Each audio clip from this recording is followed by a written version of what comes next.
도널드 트럼프 대통령의 공약인 국경조종세 도입 계획이 결국 백지화됐습니다. 행정부와 공화당은 공동성명을 통해 국경세 도입을 더는 고려하지 않겠다는 합의 내용을 발표했습니다.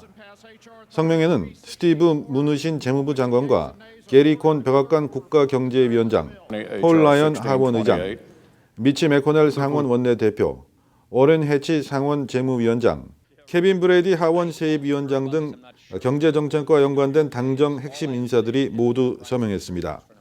이 같은 결정에는 건강보호법 개정을 비롯한 트럼프 대통령의 핵심 국정과제들이 모두 진척을 보이지 못한 채 정체된 상황에서 무리한 정책을 또 추가하기보다는 현실적인 판단이 작용한 것으로 보입니다. 당정은 성명에서 세율 인하를 위해 국경세를 도입해야 할 필요는 없다는 점을 확신한다고 밝혔습니다. 국경세는 수입품의 과세율을 올리고 수출로 얻은 이익은 면세하는 제도입니다. 미국의 정부 고위 관계자는 북한이 이르면 내년 핵탄두를 장착한 대륙간 탄도미사일을 보유할 것이라는 언론 보도와 관련해 북한 핵 프로그램을 언급하며 우리는 지금 이것이 곧 기정사실이 될 시점에 와 있다고 말했습니다. 이 관계자는 오늘 워싱턴 DC에서 기자들과 만난 자리에서 북한이 내년에 핵탄두를 장착한 탄도미사일을 생산할 것이라는 데에 어떻게 생각하느냐의 질문에 이같이 대답했습니다. 이 관계자는 또 북한의 핵과 미사일 프로그램에 대해 지금 정점에 거의 와 있다고 평가했습니다. 그는 미국의 군사적 대응 가능성이 이전보다 커졌냐는 질문에는 북한이 과거보다 더욱 자주 도발한다고 해서 군사 옵션을 사용할 가능성이 더 커지는 것은 아니라면서 왜냐하면 군사적 대응은 도발의 강도와 관련된 문제라고 강조했습니다. 그러면서 그는 북한에 대한 군사적 대응 가능성을 실제로 촉발했던 사례로 2010년 발생한 천안함 침몰 사건을 들었습니다.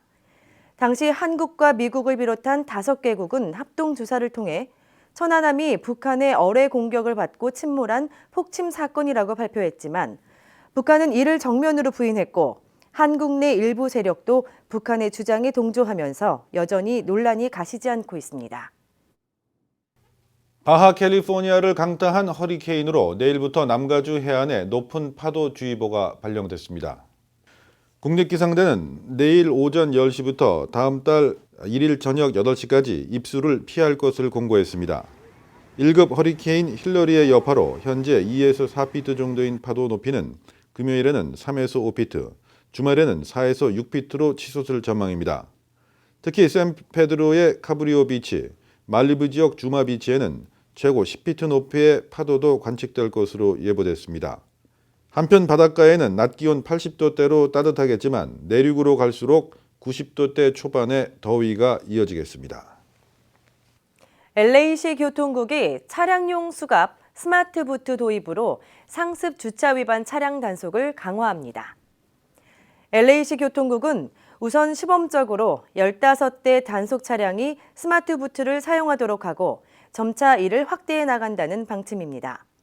스마트 부트는 차량의 바퀴에 장착할 경우 식별 코드 없이는 해체할 수 없는 장비입니다. 스마트 부트가 상습 주차 위반 차량에 설치되면 운전자는 온라인이나 또는 앱을 통해 벌금을 납부한 뒤 식별 코드를 받아 입력한 뒤에야 해체가 가능합니다. 또 해체된 스마트 부트는 운전자가 직접 지정된 장소에 반납해야 합니다.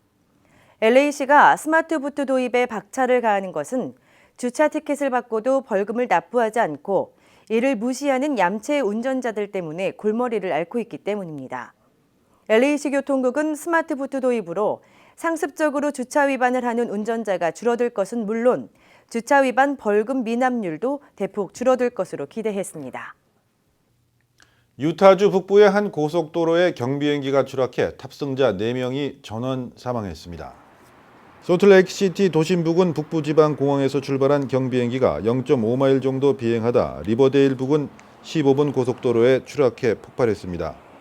고속도로 위에서는 차량과 충돌하지 않았고 부상자도 나오지 않았습니다.